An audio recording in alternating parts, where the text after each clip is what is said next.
He wants to leave City. You're the one who went to the party. Why don't you leave? Doesn't interest me. You dropped Mary into the Blair family. The old master decided. I'm going to tell me they're married. We wasted too much time already. Instead of doing this, I think we should instead talk about what advice days ago. Look, right? My son understands, so he's never going to leave me. This matter really needs a separate discussion. I'm a bit curious though. What exactly did you do to make the old master let you into the Blair family? If you want to be one of them, it's best not to take this at all. We're both women, so stop pretending. Jenny, I asked you to meet tonight to discuss with you about working together. I've looked into your background. The Blair family's nothing but a little cloud. No matter how you put it into the Blair family, the Blairs will never quit. Otherwise, you would be trying to use the situation with my son to strengthen your position in the family. You asked me to meet tonight, not to discuss about Freddie, but to propose an alliance. You got it right, because you're Charlie Blair's wife. You can help us with information. My son, Freddie, as you must know already, holds a critical position in the Blair Corporation. Once he has the company in the palm of his hand, you're going to be well rewarded. Isn't that right, son? Mom's been here for so long. You haven't told me once. Why is that? Just a few days of Blair's. Have you forgotten your manners too?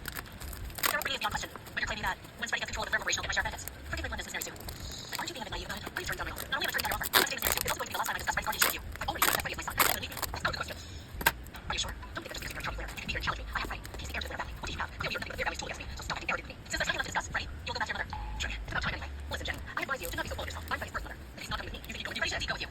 And from this moment on, he shouldn't come to the Blair house anymore. Who do you think you are? The Blair house is also Freddie's home. He can go wherever he wants. That used to be true, but not anymore. I forgot to tell you, Freddie no longer has shares in the Blair Corporation. Grandfather gave all of it to me. What did you say? Impossible. Old Master told me that every year descendant will hold 10% of corporation shares. Equal for all. Even Charlie Blair only has 10%. Things have now changed. With my 10% of the shares added, my husband has 20% this time. You, why did you say Old Master? To make it to be my son's shares.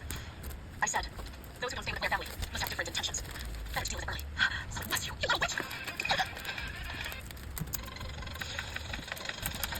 You become really crazy too. You're trying to waste models and get blood. Velcro feeding money creatures. Just wait, right? Okay, so build way stronger. Next, battle through the comments. Epic hit. And then you retrain and new player modes. The key download takes. Download Dragon Save Play now. You guys also remember the game where you can dragons to upgrade them. That game is called True Dragons. They can help you version content. Now play. If first dragon, I need to just absolutely love to get this over here and upgrade them to see upgrade them. Plus, you can customize your own dragon world. However you want. There's no limit to your creativity. This game, so you want to create and take care of your own dragon and create your own dragon empire family.